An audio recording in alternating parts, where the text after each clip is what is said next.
ইন্না ফাতাহনা লাকা ফাতহাম মুবিনা।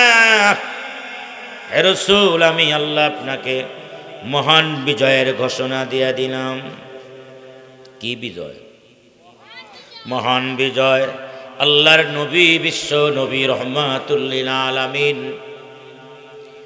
13 বছরের মক্কার জীবনের নির্যাতনের স্টিম রোলার নিষ্পোষিত হয়ে, মাজলুম হয়ে, কোনো কিছু বলার অর্ডার নাই। আল্লাহ কোরআনের জিহাদের আয়াত আল্লাহ নাযিল করেন নাই 13 বছর পর্যন্ত। কেউ যদি কয় শালা জি দুলাভাই ভালো আছেন, কোন উল্টা কথা বলার সুযোগ নাই, যেহেতু আল্লাহ অনুমতি দেয় নাই। ধৈর্য ধরে ঈমানের পরীক্ষা দেয়, কিন্তু উল্টা চোখ রাঙ্গায় না। সাহাবায়ে কেরাম ঈমানের পরীক্ষা দেয়, মার খায়, থাপ্পড় খায়, কিন্তু উল্টা থাপ্পড় দেয় না, যেহেতু আল্লাহ অনুমতি দেয় নাই। এভাবে করে 13 বছর নির্যাতিত হওয়ার পরে মক্কায় চলে গেলেন। মক্কায় যাওয়ার 6তম বছরে, অর্থাৎ 6 হিজরিতে মদিনায় চলে গেলেন। মদিনায় যাওয়ার 6 বছরের মাথায় 6তম হিজরিতে মহান আল্লাহ নবীজিকে স্বপ্ন দেখায়। কি স্বপ্ন দেখে? নবীজি স্বপ্ন দেখতেছেন সাহাবায়ে কেরামকে নিয়ে নবীজি মক্কায় চলে গেছেন, আল্লাহর ঘরের তপ করতেছেন। সুবহানাল্লাহ। এরপরে সাফা মারওয়ার সাই করলেন। এরপরে গিয়া কোন সাহাবী মুহাল্লিকিনা রুউসাকুম ওয়া মুকাসসিরিন,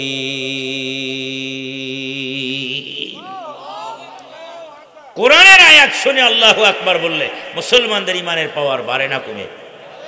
এটা আমার কথা না, আল্লাহ কোরআনের আর এক আয়াতে গিয়ে বলেন ওয়াইদা তুলিয়াত আলাইহিম আয়াতুহু যাদাতুহুম ঈমানা। মুসলমানদের সামনে যখন কোরআনের তেলাওয়াত আরম্ভ হয়ে যায়, মুসলমান ধৈর্য ধারণ করতে পারে না। ওই যে সমুদ্রের ভিতরে ঝড় উঠে গেলে যেমন সমুদ্রের ঢেউগুলো 5 হাত 10 হাত 15 হাত 20 হাত পর্যন্ত আছড়ে পড়ে, সমুদ্র অগ্নিগর্ভ হয়ে যায়, সমুদ্রের উত্তাল তরঙ্গমালা আরম্ভ হয়ে যায়।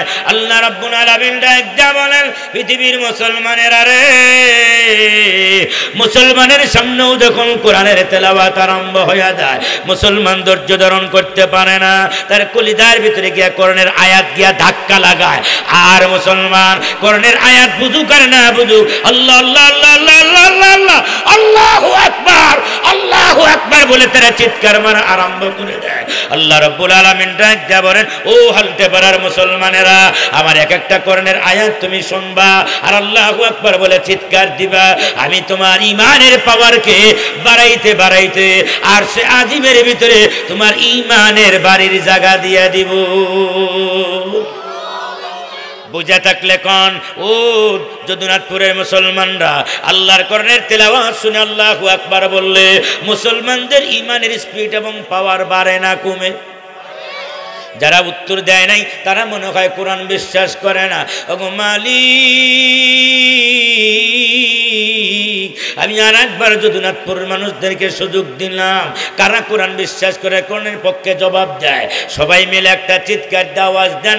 আল্লাহর কোরআনের তেলাওয়াত শুনে আল্লাহু আকবার বললে মুসলমানদের ঈমানের পাওয়ার বাড়ে না কমে?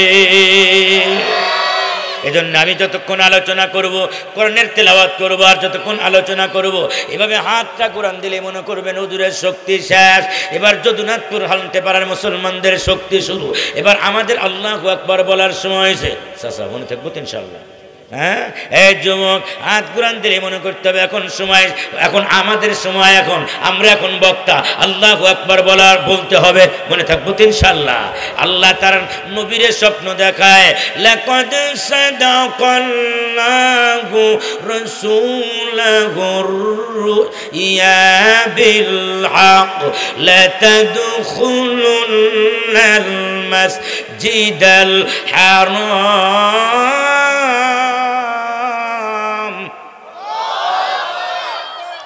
لتدخلن المسجد الحرام إن شاء الله آمنين বসায় রয়েছে। আল্লাহু আকবার করলে ইমান কমে না, ইমান বাড়ে বাড়ে। চায় থাকলে লাভ নাই, সব না। যে যত আল্লাহু আকবার সুবহানাল্লাহ যত বলে তার ইমানের পাল্লা তত ভারী হয়। আমরা তো ইমানের আমলের পাল্লা ভারী করার জন্য এখানে এসেছি। জোরে কোন কথা ঠিক না ঠিক বলেন? এজন্য শুনলে হবে না, বলতেও হবে। আল্লাহ রাব্বুল আলামিন নবীরে স্বপ্ন দেখায়, লাতাদখুলান্নাল মসজিদাল হারামা ইনশাআল্লাহু আমিনিন। ওগো দোস্ত,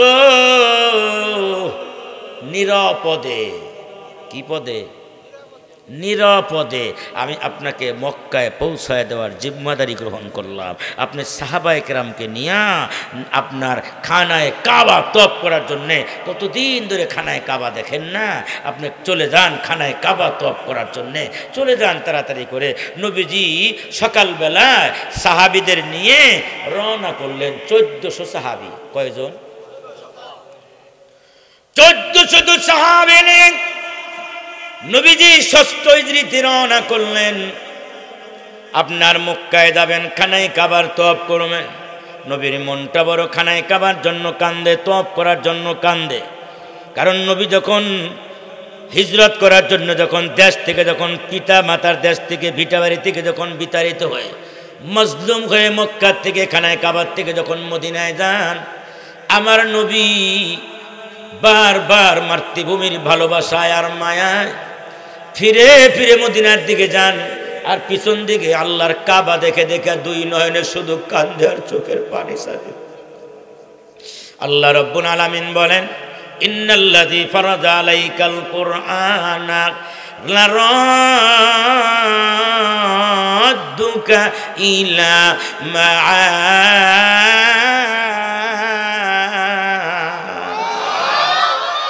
ও দোস্ত, কানবেন না, চোখের পানি ছাড়বেন না, চোখ সংবরণ করেন, পানি সংবরণ করেন। আমি আল্লাহ ওয়াদা দিলাম, আজকে আপনাকে মক্কার থেকে তারা মক্কার থেকে তারা বিতরণ করলো, আপনাকে মজলুম হয়ে আপনাকে বের করে দিল জুলুম নির্যাতন করে। সেদিন বেশি দূরে নয়, আমি আল্লাহ আপনাকে বিজয়ী বেশে আবার আপনাকে মক্কার মালিক বানায়া দিব, আবার ফিরে নিয়ে আসবো। আল্লাহ পারে কি পারে না? ইজ্জতের মালিককে, ক্ষমতার মালিককে। আল্লাহ ইচ্ছা করলে ইজ্জত দিতেও পারে।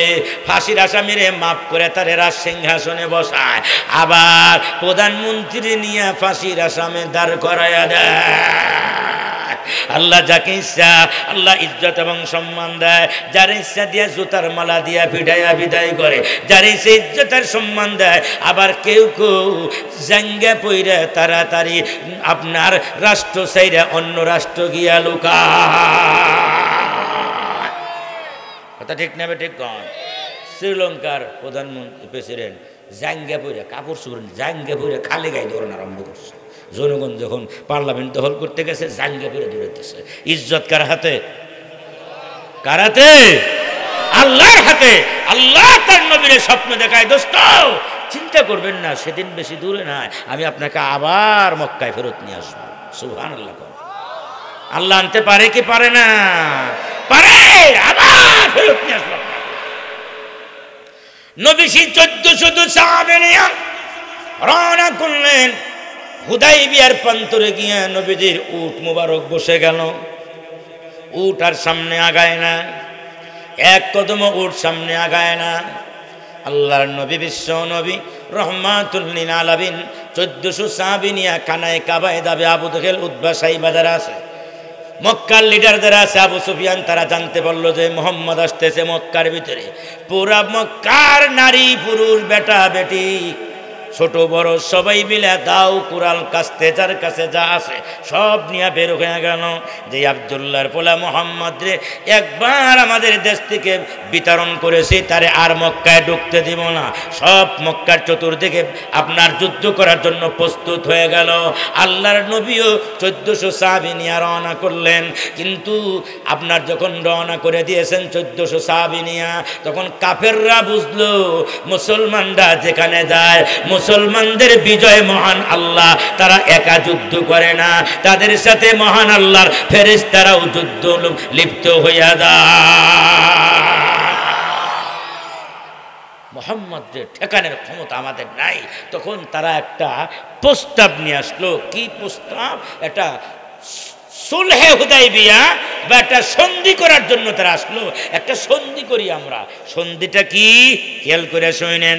সন্ধিটা এলো অনেকগুলো আপনার শর্ত দিয়ে তারা একটা সন্ধি করলো। তার মধ্যে 1 নম্বর শর্ত হলো, হুজুর এই বছর আপনি মক্কায় আসতে পারবেন না, ফেরত চলে যান 1400 সাহাবী নিয়ে। আগামী বছর আসবেন, এই বছর আপনি আসতে পারবেন না, বা 2 বছর পরে আসবেন, আগামী বছর আসবেন, এই বছর আপনি মক্কায় ঢুকবেন না। 1 নম্বর শর্ত। 2 নম্বর শর্ত হলো, হুজুর আমাদের মক্কার থেকে কোনো সাহাবী যদি পালায়া আপনার কাছে মদিনায় চলে যায়, তাহলে মক্কার লোক মদিনায় গেলে আপনি তারে ফেরত দিয়ে দিবেন। আর আপনার কোনো সাহাবী যদি মুরতাদ হইয়া মুসলমান হয়েছে, পরে আবার মুরতাদ কাফের হয়ে গেছে, কাফের হইয়া যদি আবার আমাদের কাছে মক্কায় চলে আসে, আমরা তাদেরকে ফেরত দিব না। মুসলমানদের পক্ষে গেছে না বিপক্ষে গেছে? বুঝছেন তো ঘটনাটা? কোন আমাদের মক্কার কোন সাহাবী যদি আপনার মদিনায় চলে যায়, আপনি কি দিয়ে দিবেন? ফেরত দিয়ে দিবেন। আর আপনার মক্কার কোন সাহাবী যদি কাফের হইয়া আমাদের দেশে আবার ঘরে চলে আসে, তাহলে তারা আমরা কি দিব না? ফেরত দিব না। বাহ্যিক দৃষ্টিতে মুসলমানদের পক্ষে না বিপক্ষে? খুব খেয়াল করে শুনেন, অনেক কিছু শিকার আছে। পক্ষে না বিপক্ষে? হ্যাঁ, অনেকগুলো চুক্তি হইলো। কি হবে? আর একটা শর্ত হলো, আগামী 10 বছর কোনো যুদ্ধ আমরা করব না। আপনিও করবেন না, আমরাও করব না, দেশে শান্তি স্থাপন হোক 10 বছর। আর একটা শর্ত হইল, যার ইচ্ছা আপনার সাথে চলে যাবে, যার ইচ্ছা আমাদের সাথে চলে আসবে, কিন্তু একবার চলে গেলে সে আসলে আমরা নেমু, কিন্তু আমাদেরটা গেলে আর ফেরত দেব না। নাউজুবিল্লাহ মিন যালিক। মুসলমান ভাইরা, এই যে চুক্তিগুলো চলতেছিল, আল্লাহর নবীর বিশ্ব নবী রাহমাতুল লিল আলামিন এক পক্ষে, কাফেরদের পক্ষে তার নাম হইল খতিবে কুরাইশ, নাম সুহাইল ইবনে আমর। সব কমপ্লিট এবার লেখা হবে। আল্লাহর নবী বিশ্ব নবী রাহমাতুল লিল আলামিন হযরত আলীকে ডাক দেয়া বলে, আলী রে, উক্তুব, তুমি চিঠিটা লিখে বলো, চুক্তিনামা লিখে বলো, হুদাইবিয়ার সন্ধি মিন মুহাম্মাদুর রাসূলুল্লাহ, এটা মুহাম্মদ রাসূলুল্লাহর পক্ষ থেকে কাফেরদের সাথে চুক্তি। ওই সুহাইল ইবনে আমর বলে, ও আব্দুল্লাহর পোলা মুহাম্মদ, তোমার আল্লাহ এটা আমরা মানি, বড় খোদা একজন আছে, কিন্তু তুমি যে আল্লাহর নবী সেটা তো আমরা মানি না। এটাই যদি মানি তাহলে তার এত ঝগড়া লাগে না, এই জন্য এটা লেখা যাবে না, লিখতে হবে আব্দুল্লাহর পোলা মুহাম্মদের পক্ষ থেকে কাফেরদের সাথে চুক্তি। আল্লাহ রসুল বলে, ও আলী, আমার নামটা মুহাম্মদুর রাসূলুল্লাহটা তুমি কাইটা দাও। হযরত আলী রাদিয়াল্লাহু তাআলা নবীজির চেহারা মোবারকের দিকে তাকাইয়া চোখের পানিগুলো টপ টপ টপ টপ করে, আর হাত কাঁপতেছে, কলম কাঁপতেছে। না হুজুর, আপনার নাম যেখানে আল্লাহ আপনার নাম লিখে দিয়েছেন মুহাম্মদুর রাসূলুল্লাহ, এই নামটা তো দুনিয়ার কোনো মানুষের নাম না। বলেন না, এই নামটা কার না? নবীজির মা আমেনা তখনও পর্যন্ত নবী দুনিয়ায় আসে নাই। খুতুবাতে কাসিমের ভিতরে আল্লামা মুফতি জিয়াউল হক কাসিমি লেখেন, নবী তখনও পর্যন্ত দুনিয়া আসে নাই। হযরত আমেনা বিধবা, 16 বছরের যুবতী নারী বিধবা আমেনা আপনার কেঁদে কেঁদে বালিশ ভিজায়, আপনার বিছানা ভিজায়। হযরত আমেনা পুরাপুরি ঘুমন্তও না, বাইনান নাইমি ওয়াল ইয়াকযান, পুরাপুরি ঘুমন্তও না, পুরাপুরি জাগ্রতও না, কিন্তু বড় পেরেশান, বড় টেনশন, বড় চিন্তিত। আমার সন্তান হবে, কিন্তু এই সন্তানের লেখাপড়ার দায়িত্ব কে নেবে? ওর যে আব্বা নাই, দুনিয়ায় ও আসার আগেই ওর আব্বা দুনিয়া থেকে বিদায় হয়ে গেছে। বিশ্ব ইয়তীম, ওর তো আব্বা নাই, লেখাপড়ার দায়িত্ব কে নেবে? সন্তান গ্রহণ করলে বাজার থেকে মিষ্টি কে আনবে, ফুল কে আনবে, সংবর্ধনা কে দিবে? আরে নানান কিছু কে করবে? চিন্তায় চিন্তায় আমেনার ঘুম ধরে না, পুরোপুরি ঘুমন্তও না, আবার পুরোপুরি জাগ্রতও না। আমার আল্লাহ ফেরেশতাদের সর্দার জিবরাইলকে ডাক দেয়া বলে, ওগো জিবরাইল,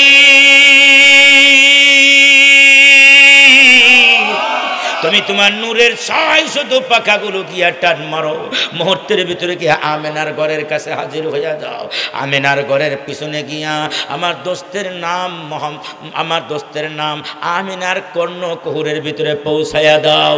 আপনার জিবরাইল শত শত হাজার হাজার ফেরেশতা নিয়া আমেনার ঘরের পিছনে এসে বলে, মুহাম্মদ মুহাম্মদ মুহাম্মদ বলে জিকির আরম্ভ করে দিয়েছে। হযরত আমেনা ঘরের বাতি লাগাইয়া ঘর তালাশ করে, না কোনো মানুষ নাই। দক্ষিণ পশ্চিম উত্তর পূর্ব চতুর্দিকে তালাশ করে, বাড়ির চতুর্দিকে না কোনো মানুষ পাওয়া যায় না। ঘরের বাতি নিভাইয়া দিয়ে আবার শুয়ে পড়েছে। আবার ঘরের পিছন থেকে মুহাম্মদ মুহাম্মদ নামের আওয়াজ শুরু হয়ে গেছে। আমেনা ডাক দেয়া বলে, তুমি কে গো? আমি বিধবা মহিলা, আমার বড় ভয় লাগে। মুহাম্মদ নামে আমাদের গ্রামে কোনো মানুষ নাই, এই দেশে মুহাম্মদ নামে কোনো মানুষ নাই। তারিখের কিতাবের ভিতরে লেখে, আমার নবীকে দুনিয়ায় পাঠানোর আগে মুহাম্মদ নামে কোনো মানুষের নাম দুনিয়ায় রাখা হয় না।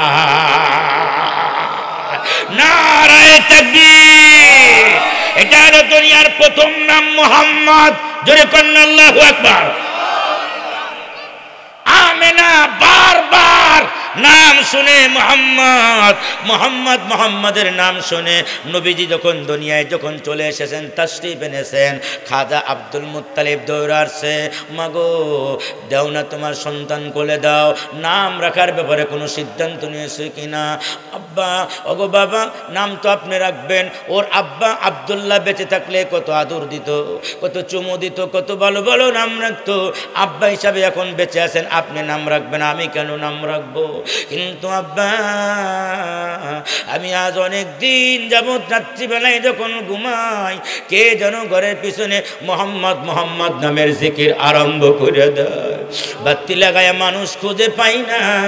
হযরত খাজা আব্দুল মুত্তালিব ডাক দেয়া বলে, ও আমেনা, ও বৌমা, তুমিও শোনো মুহাম্মদ, আমি যখন গভীর রজনীতে খানায় কাবার ভিতরে যখন ঢুকি, যেদিন আমার ঘরে খানায় কাবার ভিতরে তেল দেওয়ার মতো, বাতি লাগানোর মতো পয়সা যেদিন আমার থাকে না, অন্ধকার ভিতরে যখন আমি ঢুকে যাই, আল্লাহ আল্লাহ করে যখন জিকির আমি আরম্ভ করি, মুরাকাবা মুশাহাদার ভিতরে যখন লিপ্ত হয়ে যায়, আমি তাকায় দেখি খানায় কাবার প্রতিটা ওয়ালের ভিতর দিয়া, দেওয়াল সুরকিট কোনার সুরকির ভিতর দিয়া, প্রত্যেকটা বালি কোনার ভিতর দিয়া মুহাম্মদ মুহাম্মদ নামের জিকির আরম্ভ হয়ে যায়।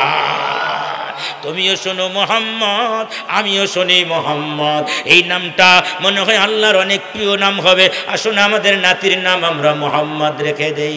আল্লাহ গায়েব থেকে আওয়াজ পাঠায়, ও আমেনা, ও আব্দুল মুত্তালিবরা, তোমাদের নাম না, আমি আল্লাহ তামাম দুনিয়া বানানোর আগে আমার দোস্তের নাম আমি মুহাম্মদ রেখে দিয়েছি।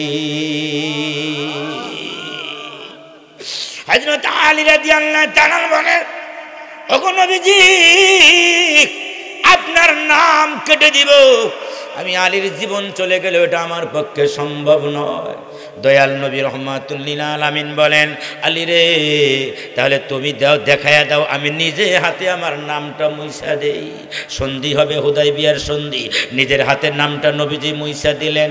আপনার সবে মাত্র সন্ধি কমপ্লিট হয়ে গেছে, অমনি একজন সন্তান, ওই যে কাফেরদের পক্ষ থেকে যিনি চুক্তিনামায় সই করেছেন, সুহাইল ইবনে আমর, তার আপন ছেলের নাম ছিল আবু জান্দাল। আবু জান্দাল রাদিয়াল্লাহু তাআলা, বাপ হলো কাফেরদের লিডার, কিন্তু তার আপন ছেলে আবু জান্দাল নবীজির প্রেমে, মহব্বতে, নবীজির প্রেমে, নবীজির এশকে দেওয়ানা হয়ে আবু জান্দাল মুসলমান হয়ে গেছে।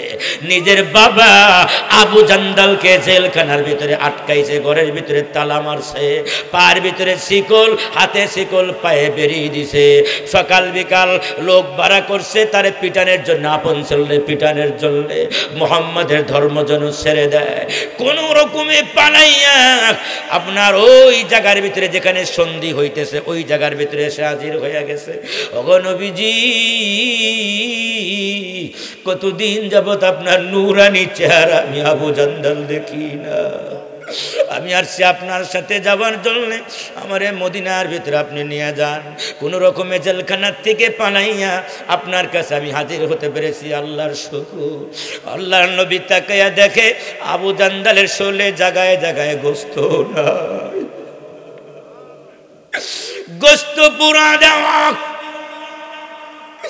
জায়গায় জায়গার ভিতরে গোস্ত ঘুষে পড়েছে, পুরা শরীর ক্ষত বিক্ষত রক্তাক্ত। আবু জান্দাল এই অবস্থা দেখে হাত পায়ে বেরি এটা নিয়েই আসছে, পলায়া চলে আসছে। আল্লাহর নবী বলেন, ও কাফেরদের সর্দার, কাফেরদের সর্দার যে আমার সাথে চুক্তি করেছো, তোমার ছেলে আসছে, এখন তারে এখন নিয়ে যাব মদিনার ভিতরে। কাফেরদের সর্দার, কাফেরদের পক্ষ থেকে যিনি চুক্তি করেন সুহাইল ইবনে আমর ডাক দেয়া বলে, ও আব্দুল্লাহর পোলা মুহাম্মদ, চুক্তি কেবলমাত্র কমপ্লিট হয়ে গেছে, আমরা আলাদা হই নাই, বৈঠকখানায় রয়ে গেছি। এখন যদি আমার ছেলেরে আপনি নিয়ে যান, ওই যে চুক্তি হয়ে গেছিল আমাদের থেকে কেউ মদিনায় গেলে ফেরত দিবেন, মদিনার থেকে মক্কায় আসলে ফেরত দিব না, তাহলে তো আপনি চুক্তি ভঙ্গ করলেন। এক নম্বরে আপনি চুক্তি ভঙ্গকারী। আল্লাহ রসুল কয়, ও আবু জান্দাল, আমি চুক্তি ভঙ্গ করব না, যা করেছি করেছি। ইয়া আবা জান্দাল ইসবির ফাইন্নাকা আলাল হাক্কি, ও আবু জান্দাল ধৈর্য ধরো, ঈমানের পরীক্ষা দাও। ফাইন্নাল্লাহা কদ ফাররাজা লাকা, বেশি দিন বেশি দূরে নয় যেদিন আল্লাহ তোমার জন্য মুক্তির ব্যবস্থা করে দিবে।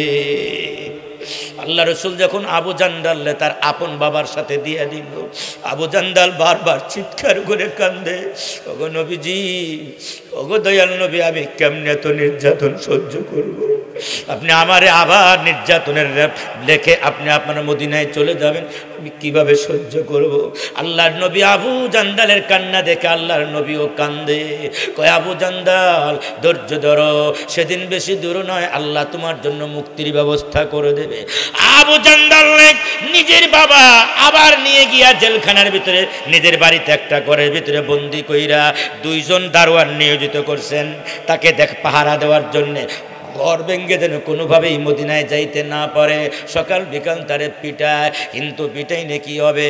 আবু জান্দাল রাতের গভীরে আল্লাহ আল্লাহ আল্লাহ আল্লাহ আল্লাহ আল্লাহ করে যে জিকির করে, ওই আল্লাহ আল্লাহ জিকিরের তাসির গিয়া আর তারে আপনার জিকিরের তাসির গিয়া আপনার সিকিউরিটি বা দারোয়ানের কলবের ভিতরে পইরা গেছে। ওই দারোয়ানরা কয়, তোমার আমারে এত কষ্ট দেয়, কিন্তু আল্লাহরে তুমি ভুলো না। আল্লাহ আল্লাহ বলে জিকির করো তোমার আল্লাহকে। এবার আবু জান্দাল আল্লাহর পরিচয় ওই দুইজন সিকিউরিটির কাছে, জেলখানার পুলিশদের কাছে আল্লাহর পরিচয় তুলে ধরে বলে, লা তুদিরিকুল আবসার ওয়া হুয়া ইদরিকুল আবসার।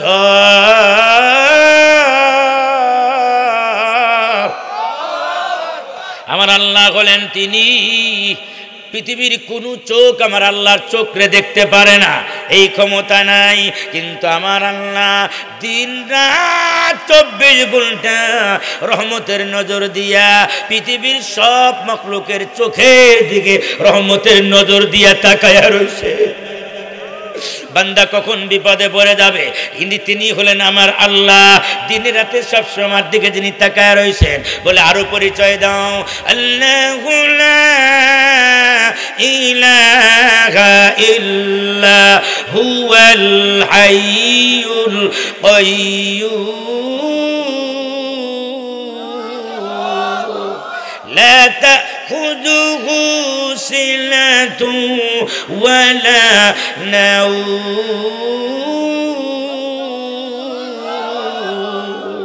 আমার আল্লাহ হলেন কে?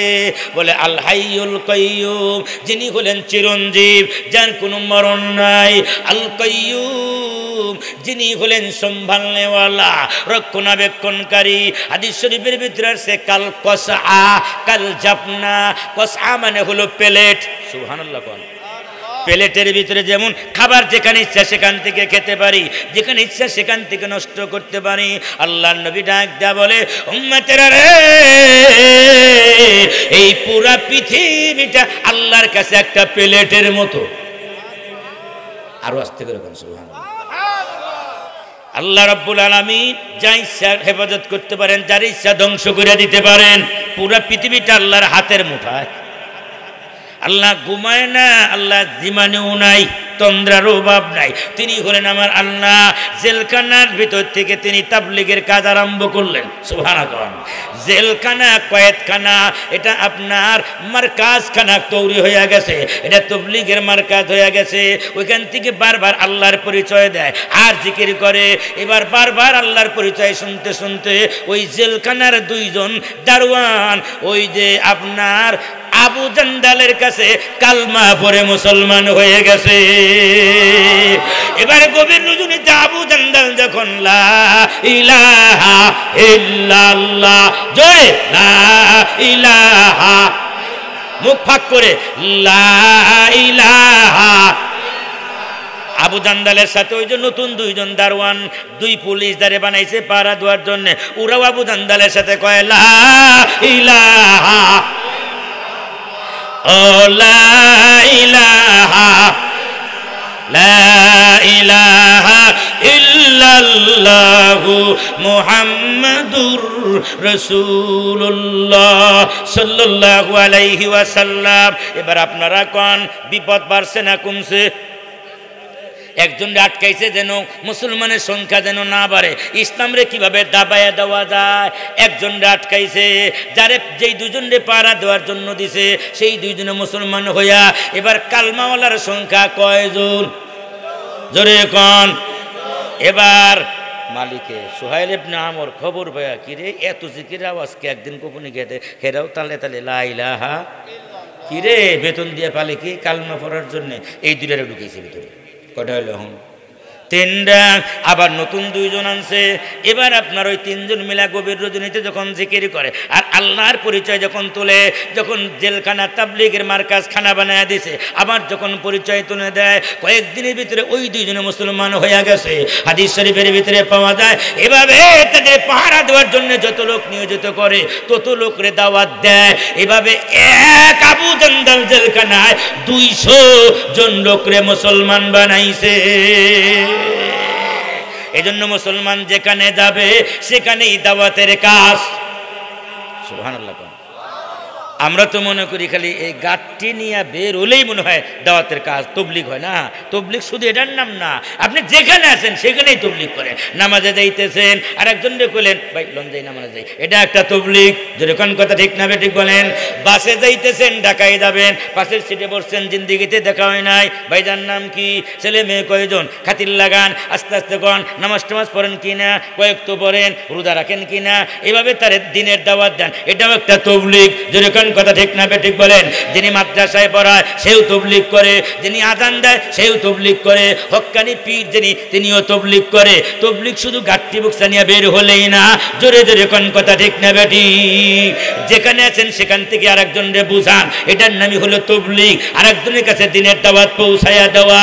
এজন্য তবলিগে আমরা যাব ইনশাআল্লাহ। ওখানে গেলে দিল পরিবর্তন হয়ে যাবে। 3 দিন যান, 40 দিনে যান, দিলটা পরিবর্তন হয়ে যাবে ইনশাআল্লাহ। দিলটা পরিবর্তন হয়ে যাবে। এই যে আগামী 30, 31, 1 ফেব্রুয়ারি এবং 2 ফেব্রুয়ারি ইনশাআল্লাহ আলেমদের উদ্যোগে তবলিগ হবে। আমরা আলেমদের সাথেই থাকব। আলেম ওলামা যেখানে, আলেম নাই যেই জামাতে আমরাও নাই। ডাক্তার ইঞ্জিনিয়ারের সাথে যায় এত লাভ না, আলেমদের সাথে গেলে কিছু শিখতে পারবো। কথা ঠিক না ঠিক বলেন। আলেম ওলামা যেখানে, আমরা আছি কিসের জন্য যাবেন? আরেকজনের হেদায়েতের জন্য না না না না না। অনেক মানুষ বিরোধিতা করে। বিরোধিতা করেন না কেমন ভাই? 40 বছর 60 বছর ধরে নামাজ পড়ে, দুয়ায় কোনো সে পড়তে পারে না। আছেন এরকম? তাহলে আমি দোয়া কুনুত পারি না, কুলহল্লা পারি না, ইন্না তাইনা পারি না। আমি আমার নিজেরটার শিক্ষার জন্য যাব, আর একজনের শিক্ষার জন্য যাব না। আমি কথা ঠিক না ঠিক বলেন? আমি ছাত্র হয়ে যাব ইসলাম শিক্ষার জন্য। ওটা হলো মোবাইল মাদ্রাসা, দাদাদের মাদ্রাসা, বাবাদের মাদ্রাসা, বুড়াদের মাদ্রাসা। কথা ঠিক না ঠিক বলেন? আপনি তোরা মাদ্রাসায় ভর্তি হতে পারবেন না। ঠিক দাদা তুমি চুকুল দাও, বাড়ি যাও, ছেলেটা উঠে দেব। কথা ঠিক না? ওইখানে গেলে নিজের ভুল পাল্টে যায়। জিন্দিগিতে কি করলাম, ভুল করলাম, আহারে আমি তো কিছুই জানি না, আমার জিন্দিগিটাই বিপদ। কথা ঠিক না ঠিক বলেন? এবার আপনারা কোন বিপদ বাড়তেছে না কমতেছে? আগে কালমাওয়ালা ছিল কয়জন, এখন 200 জন। কত? একজন থেকে 200 জন। মুসলমানদের সংখ্যা শুধু বাড়তেছে। কাফেররা চিন্তা করলো কি চুক্তি করলাম, দেখি আরো বেজাল বেড়ে গেল বেশি। ইউরিদুনা লিয়ুতফিউ নূরাল্লাহ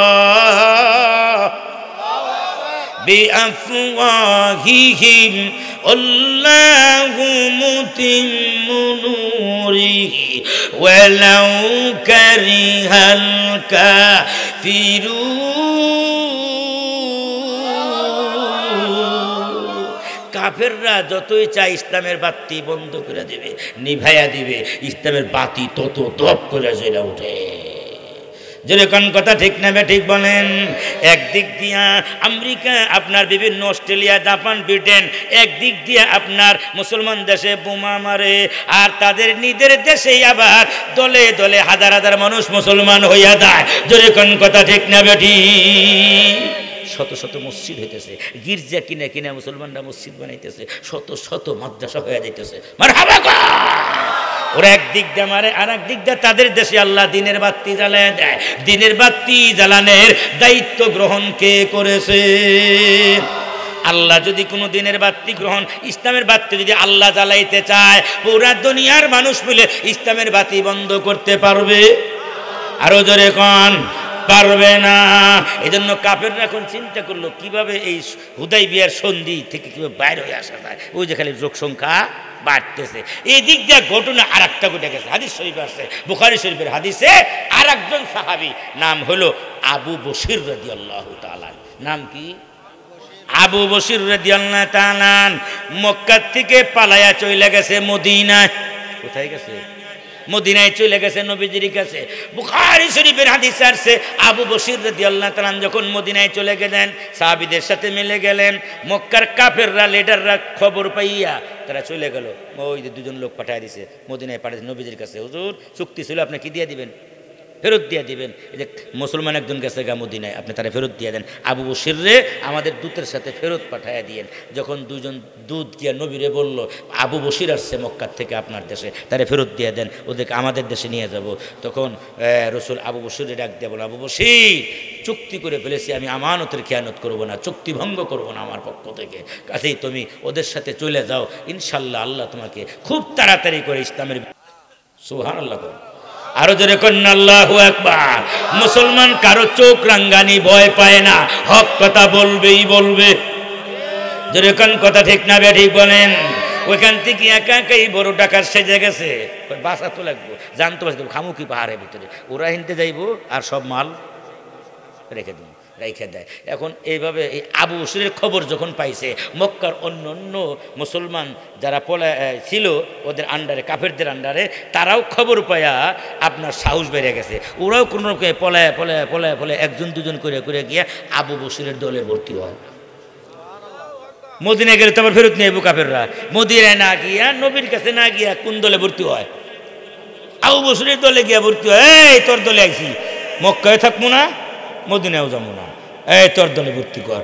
দলের সংখ্যা বাড়তেছে, বাড়তে বাড়তে 10 জন 20 জন আপনার শত শত জন হয়ে গেছে। সাহাবীরা কি ওখানে জুমা হয়। এবার মক্কার যত কাফেলা আপনার ব্যবসা করার জন্য সিরিয়া যায়, একটা ওর ফেরত আসতে পারে না। সুবহানাল্লাহ। কম ওটা ধরে মারে, আর মালটা যা আছে সব রেখে দেয়। এবার কাফেররা পড়ে গেল বিপদে। এবার কাফেররা পরামর্শ করে কয়, চুক্তি ভঙ্গ করা ছাড়া এখন আর উপায় নাই, না খায় আমরা লাগবো। এবার তারাই বিপদে পড়িয়া নবীজির কাছে গিয়া কয়, হুজুর যা শুধু হুদাইবিয়ার সন্ধি আমরা করছিলাম, এটা আপনি বাতিল করে দেন, আমরাই আসছি আপনার কাছে, কারণ আপনার দলের সাহাবী আবু বশির যা শুরু করছে, মক্কার মানুষ না খায় তাদের উপায় নেই। সুবহানাল্লাহ। হুদাইবিয়ার সন্ধি এবার খতম হয়ে গেছে। মারহাবা কোন? ওটা শেষ হয়ে গেছে। আল্লাহর নবীর তার 2 বছর পরে আল্লাহ নবী আপনার 10,000-এর বিশাল একটা সাহাবী নিয়ে আপনার মক্কা বিজয় করার জন্য রওনা হয়ে গেলেন। সুবহানাল্লাহ। 10,000-এর সাহাবী নিয়ে 8ম হিজরিতে মক্কায় চলে গেলেন। মক্কার কাছাকাছি যখন চলে গেলেন, একেবারে মক্কায় ঢুকবেন, মাররুজ জহরান নামক একটা এলাকা আছে, হারাম শরীফ থেকে 10 কিলোমিটার দূরে মাররুজ জহরান। ওই জায়গায় গিয়া রাত্রেবেলায় নবীজি সব সাহাবীদেরকে 10,000 সাহাবীকে বললেন, তোমরা সবাই আজকে পাহাড়ের উপরে, এক একটা পাহাড়ের উপরে উঠে আগুন জ্বালায় দাও, কেউ আগুন জ্বালান বাকি রাখবা না, সব আগুন জ্বালায় দাও, যার কাছে তত লাকড়ি আছে আগুন জ্বালায় দাও। হঠাৎ করে আপনার রাত্রের গভীরে 10,000 সাহাবী যখন বিভিন্ন পাহাড়তে আগুন জ্বালায় দিছে, পুরো মক্কা আলোকিত হয়ে গেছে, আর বিশপ ভীত সন্তুষ্ট হয়ে গেছে। ব্যাপারটা কি? এত পাহাড় আর পাহাড়, শত শত পাহাড়ের উপর থেকে একযোগে আগুন জ্বলতেছে, ঘটনাটা কি? তার মানে হলো বিপদ কাছায় আইছে। আল্লাহ যখন বিপদ দেয় মাঝে মাঝে আগুন দিয়া দেয়। যেরকম কথা ঠিক না বে ঠিক বলেন? ওই যে হাজার হাজার কোটি কোটি ডলার খরচ করে আপনার ইসরায়েলের মাধ্যমে আমেরিকার শয়তানরা, লাল কুত্তার বাচ্চারা বোমা মাইরা মাইরা ফিলিস্তিনে যা ক্ষতি করছে, আল্লাহ আগুনের ফেরেশতা লাগাইয়া আল্লাহ রব্বুল আলামিন পুরা আমেরিকার একটা, পুরা বাংলাদেশের চাইতে বড় একটা দেশ জ্বালায়া পুরায়া ছারখার করে দিয়েছে। নারে তাকবীর, নারে তাকবীর। লস অ্যাঞ্জেলেস একটা শহরের নাম, বিরাট শহর, কত হাজার হাজার হাজার হাজার বাড়ি বিল্ডিং, সব 12-14 হাজার বিল্ডিং পুরে ছারখার হয়ে গেছে। আল্লাহু আকবার।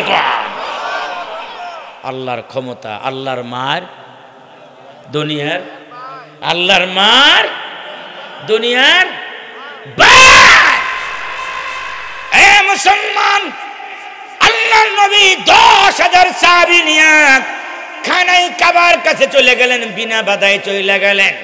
খানায় কাবার কাছে গিয়া খানায় কাবা পরিষ্কার করার নির্দেশ দিলেন। এবার হযরত আব্দুল্লাহ ইবনে মুগাফফাল রাদিয়াল্লাহু তাআলা বলেন, রাআইতু রাসূলুল্লাহি সাল্লাল্লাহু আলাইহি ওয়াসাল্লাম ইয়াউমা ফাতিহিল মক্কা। নবী যেদিন মক্কায় প্রবেশ করলেন, নবীজির আমি দেখলাম ওহুয়া আলা নাকাতিহি, নবীজি তার উটের নাম ছিল কসওয়া, কসওয়া নামক উটের উপরে নবীজি বসা। ওহুয়া ইয়াকরাউ সূরাতুল ফাতিহি, আর নবীজি সূরা ফাতা পড়তেছিলেন। ইন্না ফাতাহনা লাকা ফাতহাম মুবিনা লিয়াগফিরা লাকাল্লাহু মা তাকদ্দামা মিন যামবিকা ওয়া মা তাআখার ওয়া ইউতিম্মা নি'মাতাহু আলাইকা ওয়া ইয়াহদিয়াকা সিরাতাম মুস্তাকিমা। নবীজি এই সূরা পড়তেছিলেন, আর নবীজির হাতে ছিল একটা লাঠি। আব্দুল্লাহ ইবনে মুগাফফাল বলেন, ওয়া হাউলাল বাইতি 60 ওয়া 300 নাসাবিন। হাদিস শরীফে আছে, ওই খানায় কাবার চতুর্দিকে তখন কাফেররা 360টা মূর্তি বানাইছে। কয়টা? খানায় কাবার চতুর্দিকে 360টা মূর্তি। ইব্রাহিম নবীর মূর্তি বানাইছে, ইসমাইল নবীর মূর্তি বানাইছে, এরপরে 360টা মূর্তি বানাইছে। এটা পানি দেয়, এটা শিক্ষা দেয়, এটা দেয়, এটা বিপদ দূর করে। নাউজুবিল্লাহ। ওরে বিপদ দূর করে রে। আহা, খোদা নামে বেহুদা, একা একা দাঁড়াইতে পারে না, খাড়ানোর ক্ষমতা নাই, এটারে বাঁশ দিয়ে পিছন দিক দিয়ে ঢুকাই দিয়ে খাড়া করা লাগে, একা একা খাড়াইতে পারে না। দুনিয়াতেই বাঁশ, আল্লাহ দিনে কিয়ামত দিন কয় নম্বর আটকেওয়ালা বাঁশ। কথা ঠিক না? ঠিক বলে না, এটা কোনো ক্ষতি করতে পারে না, উপকার করতে পারে না, কিছু খাইতেও পারে না, সোহেও দেয় না, দূরও করতে পারে না। কথা ঠিক না? ঠিক কন। দূরও করতে পারে, দূরও করতে পারে না। হ্যাঁ, ভক্তবিন্দুরা একবারে সব দামি দামি খাবার নিয়ে আপনার ভগবানের সামনে দিয়ে নামাই দিয়ে আসছে। মুক্তাগাছার মান্ডা, এরপরে আপনার এই নরসিংদীর কলা, কুমিল্লা রসমালাই, বগুড়ার দই, হ্যাঁ, সব দামি দামি দাবার নিয়ে ক্ষুধার সামনে নামাই দিয়েছে। আর আমাদের দেশে একটা দুর্বল পানি আছে, মশা মাছি। এই মশা মাছি চিন্তা করে ভগবান তো বেহুদা, এটা খায়ও না, খাবারগুলো নষ্ট হয়ে যাইব, তো আমরাই খাই আসি। তো খাইতে যে আবার ডাকাতির বেশে, সন্ত্রাসীর বেশে যায়, পাক নাড়ার বুনবুন বুনবুন আওয়াজ দেওয়া কয়, ও খুদা নামে বেহুদা, তোমার খাবার আমরা ছিনতাই করে আসতেছি, ফাইলে ফিরাও দেখি। এটা আমার কথা না, আল্লাহর করণের কথা। সুবহানাল্লাহ। وإن يسلبهم الذباب شيئا لا يستنقذوه من ضعف الطالب والمطلوب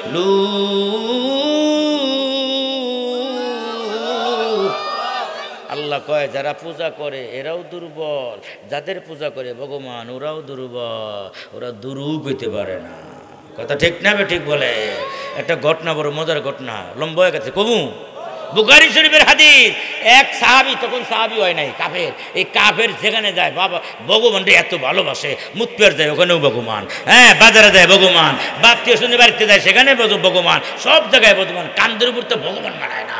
এই ভগবান নিয়ে এক জায়গায় যাইতেছে, তো রাস্তার ভিতরে গিয়া, এই মাঠের ভিতরে গিয়া তার খুব পেশাবের চাপ ধরছে। এখন চিন্তা করলো এই ভগবান রে নিয়ে পেশাব কেমনি করি, তো ভগবান তোমার একা একা খাড়া করতে ফালাইতে পারে না। আপনারা চোখের ভিতরে দেখবেন মাঠের ভিতরে মাঝে মাঝে গাছ পাওয়া যায়, বিশাল বিশাল ধান ক্ষেতের মাঝখানে একটা গাছের সাথে ভগবান রে হেলান দিয়া দাঁড় করে দিয়া উনি করে পেশাব করতেছে, শুশু করে আওয়াজ করতেছে। হঠাৎ করে শুনতে পায় পিছন দিক দিয়ে কেমন যেন করে আওয়াজ হতেছে।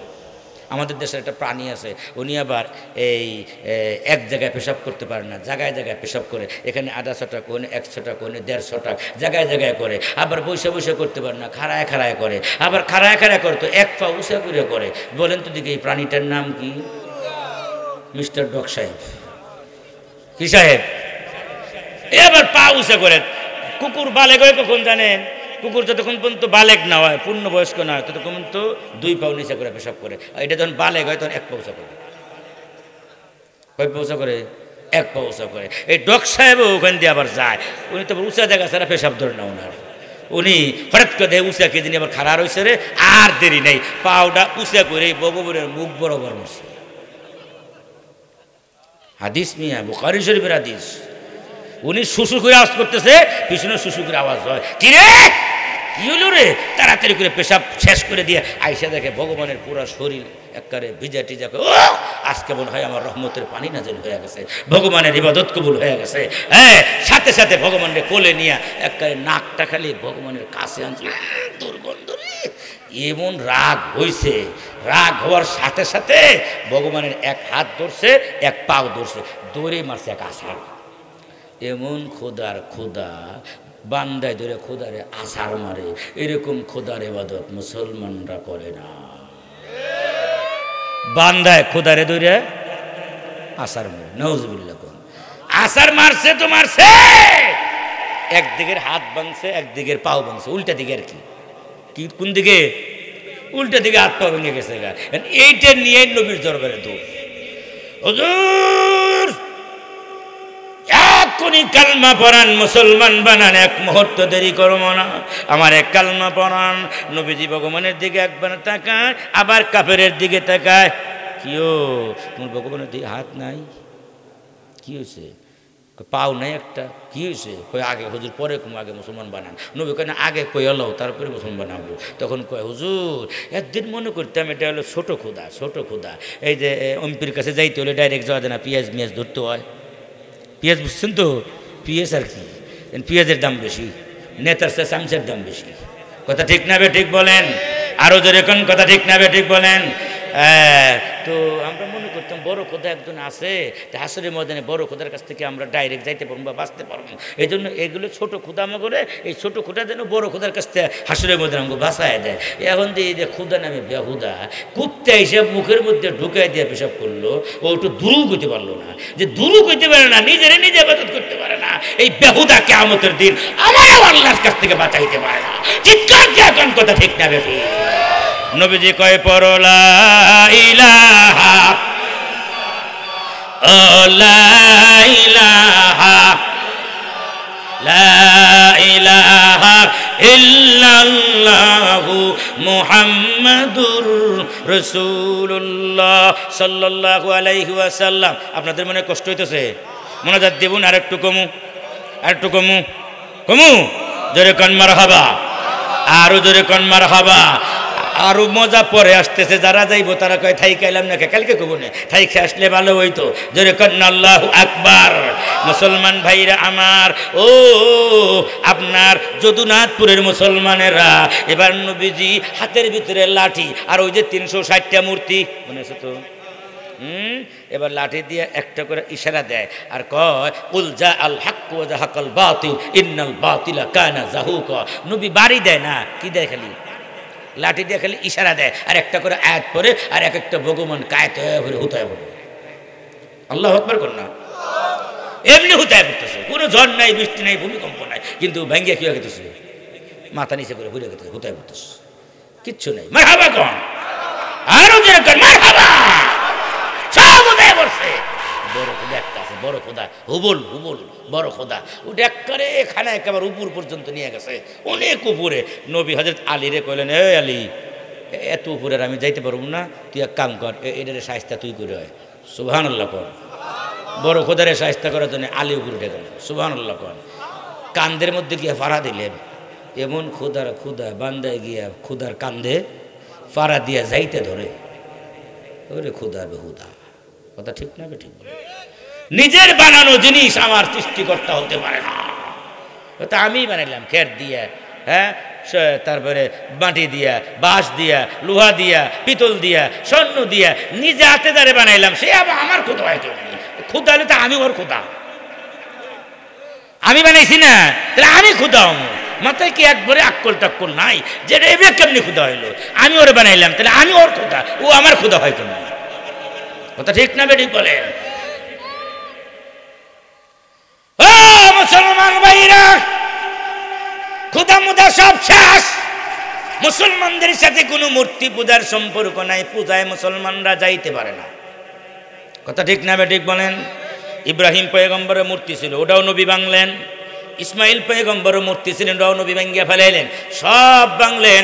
আল্লাহ রসুল কয়, আল্লাহ আমারে পাঠাইছে দুনিয়ায় আপনার গান বাজনা আর মূর্তি ভাঙ্গার জন্যে। আমার আল্লাহ পাঠাইছে গান বাজনার মূর্তি, গান বাজনার সমকরণ একতারা দুতারা আছে, তারা যা আছে এগুলো ভাঙ্গার জন্যে আর মূর্তি ভাঙ্গার জন্যে পাঠাইছে। মুসলমানের সাথে মূর্তির কোনো সম্পর্ক থাকতে পারে না, মুসলমান মূর্তি বানাইতে পারে না, মুসলমান মূর্তির সময় পূজার সামনে, পূজার সময় মূর্তির সামনে যাইতে পারে না। জোরে জোরে কোন ঠিক না বেটি? না গেলে ইমান থাকে। আমরা হলাম এক আল্লাহর বিশ্বাসী, কুল হুয়াল্লাহু আহাদ, এক আল্লাহর বিশ্বাসী। ওই যে ডজন ডজন মূর্তি যেই করে বানায় রাখছে, ওই জায়গায় কি আমি পূজারে সমর্থন দিতে পারি? হ্যাঁ দিতে পারেন মুসলমান, হ্যাঁ দিতে পারে, কিন্তু দিলে তার নাম দুনিয়ার খাতায় মুসলমান, কিন্তু আসমানি খাতায় সে আর মুসলমান থাকবে না, কাফের হয়ে যাবে। ক্বালাতিল আ'রাবু আমান্না কুল লাম তু'মিনু। আল্লাহ কয় আরবরা কয় আমরা ইমানদার, আল্লাহ কয় তারা ইমানে হনু আনে না। সুবহানাল্লাহ কোন? এজন্য ইমানদার দাবি করলে হওয়া যায় না, মুসলমানের খাতায় দুনিয়ায় নাম থাকলে হয় না। আসমানে একটা খাতা আছে ফেরেশতাদের কাছে, ইমানের খাতা, ওই খাতায় যার নাম মুসলমান সে হলো আসল মুসলমান। পূজার সময় গেলে তার নাম মুসলমানের খাতায় থাকে। ধরে কোন থাকে? আমরা যতদিন বাইসে আছি পূজার সময় হিন্দুদের পূজায় যাব না। নিয়ত আছে কার কার হাত উঠায়া দেখান, মুসলমান হইয়া মরতে চাই। নারায়ে তাকবীর। তারা কি আমগো মাহফিল আইছে? একজন আইছে। আচ্ছা আমাকে ঈদের সময়, এই কোরবানি ঈদে আসে, সবেরাতের সময় আসে, সবে কদরে আসে মনে হয়, আসে মনে হয় দু একজন, ঈদ উল ফিতরে মনে হয় আসে, ভুল করছি, কোনটাই আসে না। কোন লজ্জায় মুসলমান মূর্তি পূজার সময় যায়? যায় কি যায় না? যায় কি যায় না? যাইতে পারে, তার আসমানি খাতায় তার নাম কি নাই? মুসলমান, আল্লাহর কথা, আসমানি খাতায় তার নাম নাই, ওখানে যাওয়া মানে ওটাকে সমর্থন দেওয়া। হ্যাঁ, হিন্দু যদি দুর্বল থাকে, অসুস্থ থাকে, আপনি তার সেবা করেন, তাকে সে গরিব হলে তার সাহায্য করেন, এটা জায়েজ আছে, কোনো সমস্যা নাই। হিন্দুর বাড়িতে টিবল লাগায় দেন, তার বাড়ি করে দেন, সাহায্য করাতে কোনো সমস্যা নাই। হিন্দু মুসলমান আমরা এক জায়গায় থাকবো, একজন আর একজনের বিপদে আগায় যাবো, এটা কোনো সমস্যা নাই ইসলামে। কিন্তু পূজার সময় কোনো মুসলমান হিন্দুদের পূজায় গিয়া পূজা সমর্থন করতে পারে না। আপনারা কি কথাটা ক্লিয়ার হয়েছে? সাহায্য করাতে কোনো কি নাই, সমস্যা নাই। আপনি তার বাড়ি গিয়ে খাবেন, সে আপনার বাড়িতে খাবে, কোনো সমস্যা। বাকি হিন্দুদের বাড়িতে গিয়ে গোস্ত খাবেন না। কি খাবেন না? খাবেন মাছ খাবেন, গোস্ত খাবেন না, যেটা জবাই করতে হয়। মানে ওরা তো জবাই করে, হলো জবাই তো আল্লাহর নামে তো জবাই করে না, আর আল্লাহর নামে জবাই না করলে ওটা খাওয়া মুসলমানদের জন্য হারাম। এই জন্য হিন্দুর বাড়িতেও খাইবেন, কিন্তু মাছ খাবেন অথবা এই মুড়ি খাবেন, এগুলো খাবেন যেগুলো জবাই করতে নাই। কিন্তু মুরগি, খাসি, গরু এগুলো কি করা যাবে না, তাদের বাড়িতে খাওয়া যাবে না। আরো বলো, আরো বলো মারহাবা কোন। আবার ওদেরকে আপনি দাওয়াত দেন, ওরা আঙ্গমার বাড়ি এসে খাক, সমস্যা নেই, খাক, কোনো সমস্যা নেই। আর যদি খাইতে চান, আমিও খাই হিন্দুদের মাঝে মাঝে। আমার এক হিন্দু ডাক্তার আছে, খুব পরিচিত, আমার খুব ভালোবাসে। হুজুর একটা চা যদি এতে খাইতেন আপনি, আমি খুব খুশি হইতাম হুজুর। আমার চা খাওয়ায়, হিন্দু খাই। আবার মাঝে মাঝে আমি হিন্দুরে খাওয়াই। আমি যেখানে খতিব না, ওইখানে একজন আছে হিন্দু ডাক্তার। এটাই তো কইছি, যেটা জবাই করেন না ওইটা খাওয়া যাইব, আর যেটা জবাই আছে ওইটা কি করা যাবে না। কারণ এরা কি দেয়, ওটা আল্লাহর নাম ছাড়া কি করা যাবে না। জবাই করা জিনিস খাওয়া মুসলমানদের জন্য হারাম। আচ্ছা, এই জায়গার থেকেও তো আপনারা বাইচে থাকেন, আর এক জায়গায় কিন্তু আছে, ওখানেও কিন্তু আপনারা বাঁচেন টাছেন না। সেটা কোন জায়গায় জানেননি? মুরগির পোলট্রির দোকানে গিয়া, পোলট্রির দোকানে গিয়া যে পোলট্রি কিনেন, ওই পোলট্রি কেনার সময় ও যে খালি তালে তালে জবাই করতে হতো, আল্লাহ আকবার কয় না। যদি কোন কথা ঠিক না বে ঠিক বলেন? আল্লাহ কোরআনে একেবারে পরিষ্কার করে হারাম করে কোন, বিগয়রি বিসমিল্লাহ, আল্লাহর নাম ছাড়া যারা জবাই করে ওটা তোমাদের জন্য হারাম করে দিলাম। ইন্নামাল খামরু ওয়াল মাইসিরু ওয়াল আনসাবু ওয়াল আজলামু রিজসুম মিন আমালিশ শাইতান ফাজতানিবুহু লাআল্লাকুম তুফলিহুন। যেটা জিকির করা হয় না, আল্লাহর নাম যেটা নিয়ে জবাই করে না, তোমাদের জন্য হারাম করে দিলাম। পোলট্রির দোকানে গিয়ে দেখবেন ওর মুখের দিকে চায় থাকবেন, দেখবেন যে কিছু কয়টায় না, খালি কি করতেছে, ছুরি মারতেছে। খাওয়া হালাল না হারাম? আরো জোরে কন। এই জন্য আমি দোকানে গিয়ে যখন মুরগি কিনি, তখন ওই বেটারে ওই ওই তোর আল্লাহু আকবার আওয়াজ আমি কানে আসলে তোর মুরগি নেব না, মুরগি নেব না, তুই বিসমিল্লাহ জোরে করে বলি। ওরা আরো বলো, নিজে জবাই করেন, তারা যেই জবাই করান, বিসমিল্লাহ আল্লাহু আকবার কি বলতে হবে? বলতে হবে। না বললেই কি মনে মনে থাকলে হবে না, না কইছি করলেব না, মনে মনে কোনো কথা নাই। মনে মনে মন করলে খালি পেট ভরে না গো বাবু, কোনো সমস্যা নাই। জবাই পুরুষও করতে পারে, মহিলাও করতে পারে। এটা একটা কুসংস্কার আমাদের দেশে, মহিলারা তুমি জবাই করতে পারে না। না, এটা না, জবাই সবাই করতে পারবে, পুরুষ মহিলা বাচ্চা সবাই করতে পারবে। শুধু বলতে হবে বিসমিল্লাহ কি আল্লাহু আকবার, এটা করলে কোনো সমস্যা নেই। মহিলা জবাই করে যায় নারে তাকবীর। তাহলে মুসলমানদের সম্পর্ক মূর্তি পূজার সাথে থাকবে না, থাকবে না, থাকবে না, থাকবে না। মারহাবা কোন। সব মূর্তি শেষ। এবার নবীর ভিতরে ঢুইকা 8 রাকাত নামাজ পড়লেন। সুবহানাল্লাহ কোন। খানায় কাবার ভিতরে ঢুইকা কয় রাকাত পড়লেন? 8 রাকাত নামাজ পড়লেন। নবীজি বাইরে চলে আসলেন। হযরত আপনার বেলাল রাদিয়াল্লাহু তাআলাকে বললেন আজান দিয়ে দাও। এবার নবী, বিশ্ব নবী রহমাতুল লিল আলামিন খানায় কাবার চত্বরে নবীজি বসে আছেন, সাহাবীরাও বসে আছে। সাহাবীরা খুশি,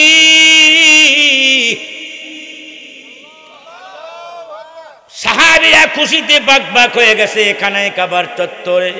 সূরা ফাতহা নাযিল হয়ে গেছে, ইন্না ফাতাহনা লাকা ফাতহাম মুবিনা লিয়াগফিরা লাকাল্লাহু মা তাকাদ্দামা মিন যামবিকা ওয়া মা তাআখার। ওগো নবীজি, আমি আল্লাহ আপনাকে মহান বিজয় দিলাম, আপনার পূর্বের জিন্দেগির গুনাহ মাফ করে দিলাম, ভবিষ্যৎ জিন্দেগির গুনাহ আমি আল্লাহ মাফ করে দিলাম।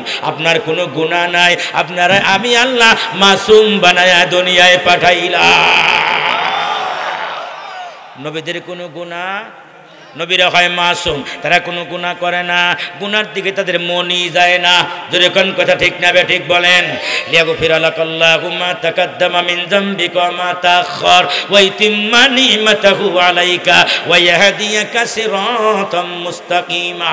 আল্লাহ যেন নিয়ামত পূর্ণ করে দেন, আল্লাহ আপনি সঠিক রাস্তার অনুসন্ধান যেন দিয়া দেন, আল্লাহ যেন মহান সাহায্য আপনাকে দান করেন। কিন্তু প্রশ্ন হতে পারে এই আয়াতের আপনার বৈপরীত্য লাগবে আরেকটা আয়াত দিয়া 30 পারায় গিয়া বলেন নবীর আল্লাহ কয় ফাসাব্বিহ বিহামদি রাব্বিকা ওয়াস্তাগফির ইন্নাহু কানা তাওয়াবা।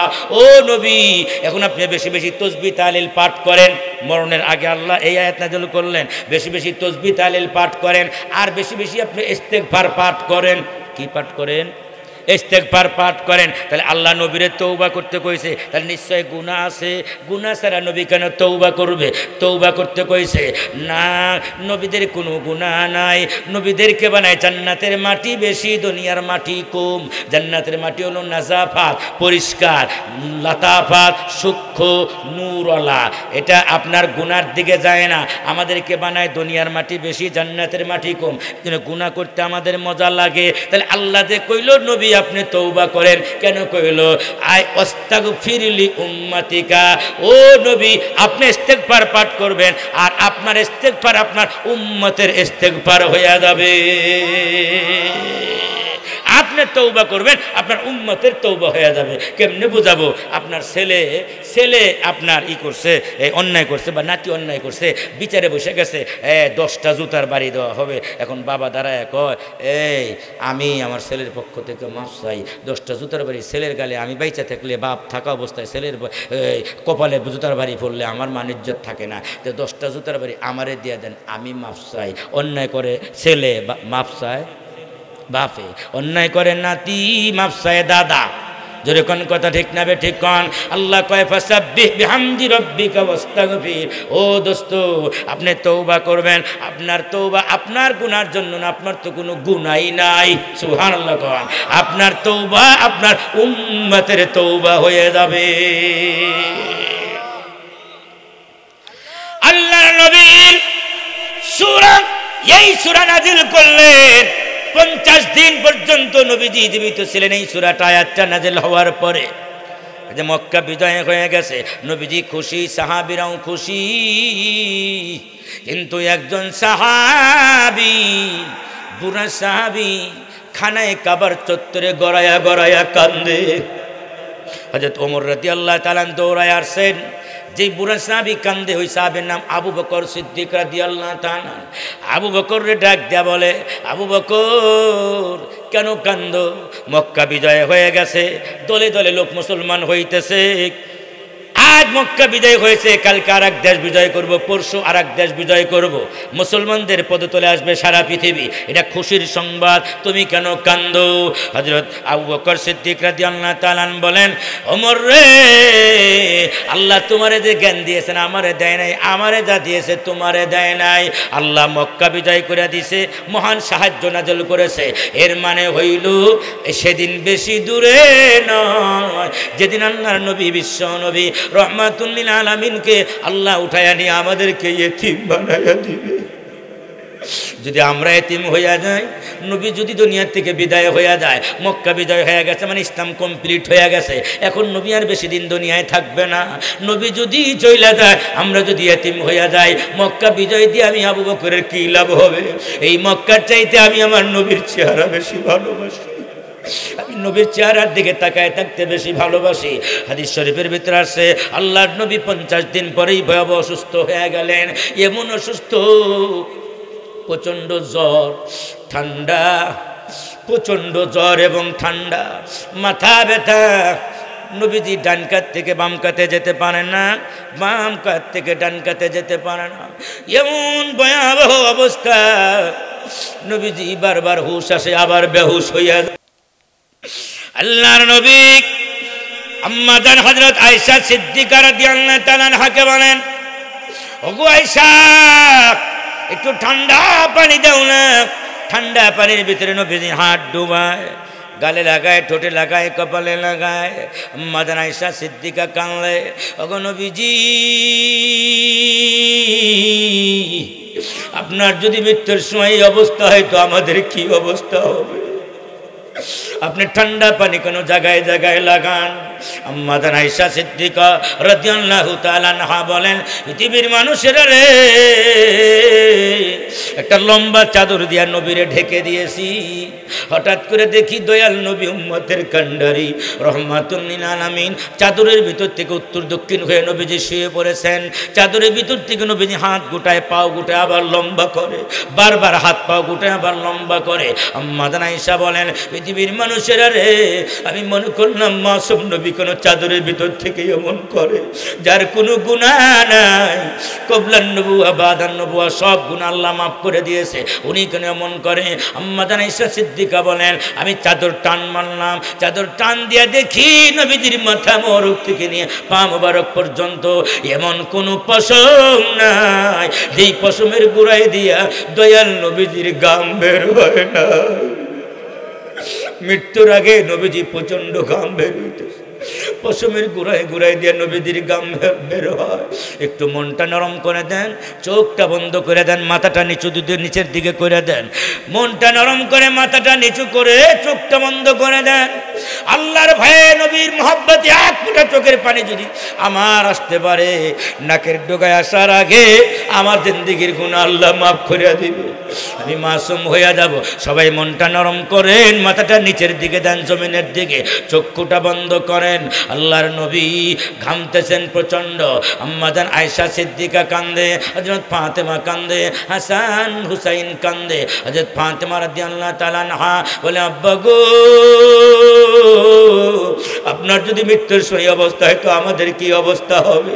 এই মুহূর্তে হঠাৎ করে আবার নবীজির ঘরের বাইরের থেকে কে যেন বারবার নবীরে করুণ সুরে সালাম জানায়, আসসালাতু ওয়াসসালামু আলাইকা রাসূলুল্লাহ, আসসালাতু ওয়াসসালামু আলাইকা ইয়া হাবিবাল্লাহ।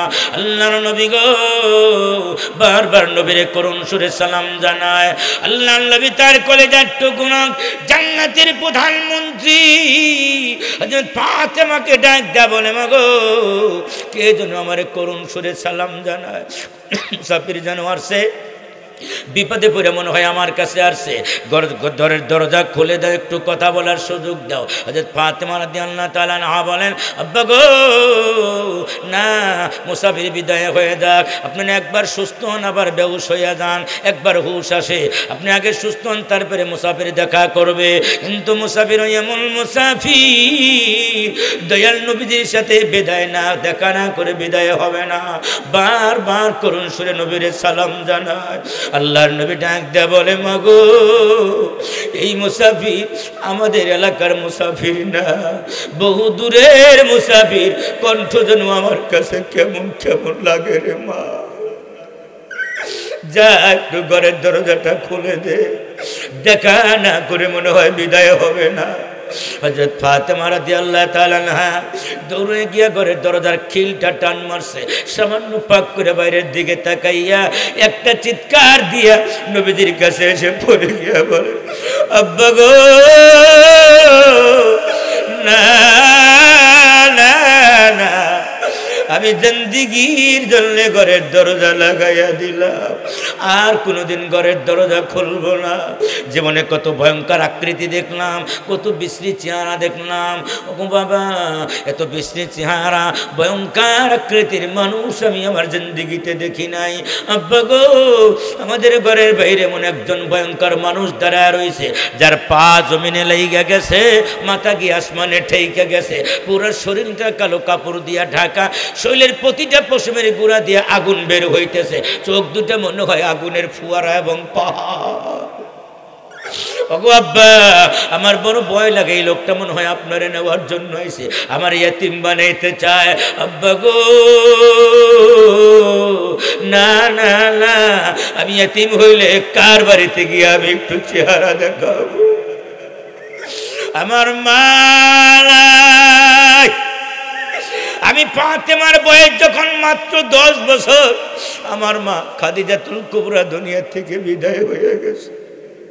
আপনি আমার মা, আপনি আমার বাবা, মারাদুর বেশি দিন পাই নাই আব্বা গো। এরপরে আপনি আমাকে বিয়ে দিলেন যার বাড়িতে, হাসান হুসাইনের বাবা শের খোদা আলী। ও বাবা, জীবনে কোনোদিন অভিযোগ নিয়ে আসি নাই, জান্নাতের সংসার আমাদের, কিন্তু অভিযোগ নিয়ে আসি নাই। কিন্তু যার সাথে বিয়ে দিয়েছেন হাসান হুসাইনের বাবা, 2 দিন 3 দিন হয়ে যায়, বাজার করার জন্য কোনো পয়সা পকেটে তার থাকে না। তখন সে আপনার বাজার যখন করতে পারে না, 2 দিন 3 দিন আমি ফাতেমার বাড়িতে চুলায় আগুন জ্বলে না। আপনার আদরের নাতি হাসান হুসাইন মা মা করে যখন চিৎকার মারে, মাগো ও মা, একটা রুটি না দিলেও একটা রুটির টুকরা দেও না মা। 3 দিন ধরে না খেতে খেতে অবস্থা বড় খারাপ। ও বাবা, যখন হাসান হুসেন যখন কান্দে আমি সহ্য করতে পারি না, আমি জনম দুঃখিনী মা 2 হাত দিয়ে হাসান হুসেন রে ধইরে নিয়ে আপনার বাড়িতে আসি। আপনার চেহারা মোরকের দিকে কিছুক্ষণ তাকায় থাকলে আল্লাহর কসম আমি আর হাসান হুসেনের ক্ষুধার জ্বালা থাকে না। আপনি বিদায় হয়ে গেলে হাসান হুসেন রে লইয়া আমি কার চেহারার দিকে তাকাইয়া থাকবো? না রে বাবা, আমি আপনাকে বিদায় দিতে পারি না। কিন্তু মুসাফির যেমন মুসাফির, আল্লাহর নবী কয় একটু সামান্য খুলে দাও। নবীজি বাইরের দিকে তাকায়া কয়, মা গো মা, কান্দিস না।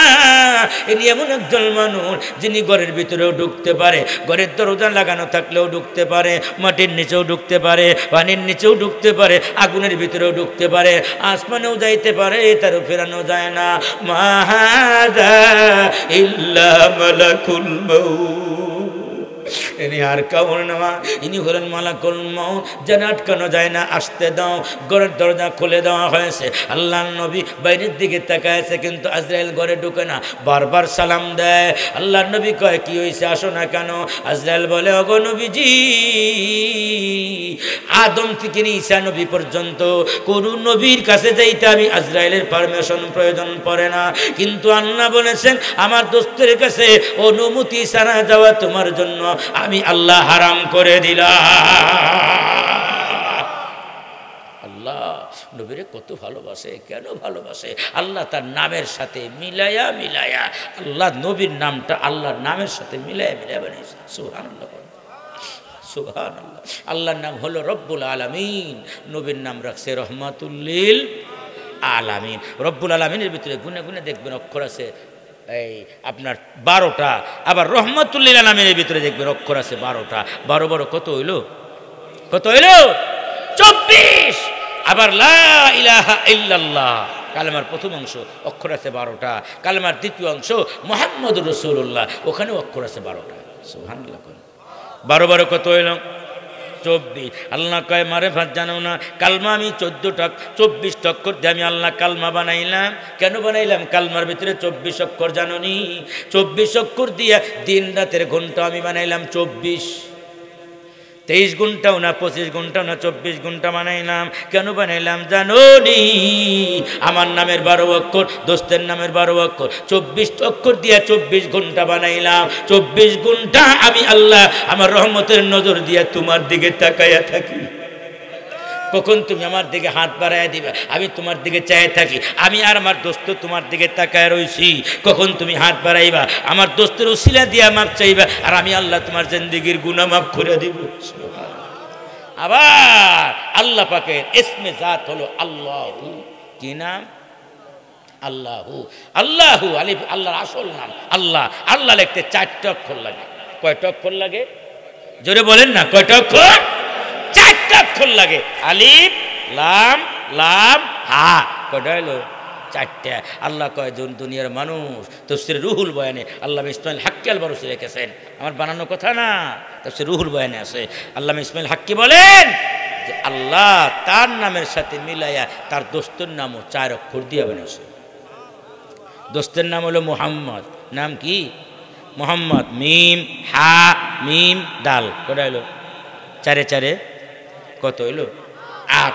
আল্লাহ কয়, ও দুনিয়ার মানুষ, কোনোদিন কল্পনা করো নাই, মারিফাতের সাগরে ডুব দেও নাই, আমার নামের 4 অক্ষর, দোস্তের নামের 4 অক্ষর, 4 4 8।